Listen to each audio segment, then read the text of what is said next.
أسعد الله أوقاتكم ومن الله عليكم بالصحة والعافية وطول العمر وحسن العمل. الكل منا يتمنى يعيش الأبد، ولكن سنة الله تحكم ولكل أجل كتاب.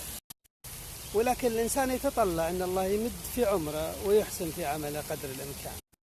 على وجه الأرض اليوم معمرين كثر، معمرين يعني يزيد عمرهم عن 110 سنة. خلونا نشوف مين المعمرين. هم أمريكية، إيطاليتين، جامايكية، 4 يابانيات، فرنسية وأسبانية.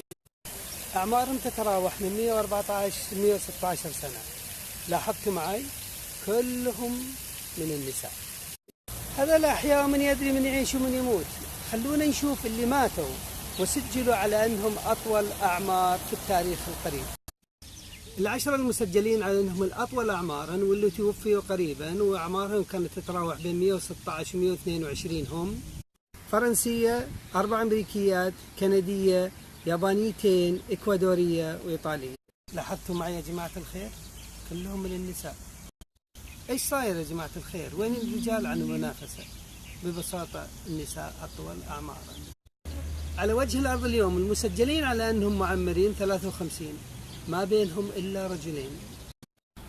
مركز ايفل ساينس درس هذا الموضوع وحلل أعمار الرجال والنساء من عام 1800 لعام 1935 في 13 دولة. المذهل أن أعمار الرجال والنساء كانت متقاربة إلى حد عام 1880 مع التطور الصحي اللي صار. من بعد 1880 بدأت أعمار النساء تطول.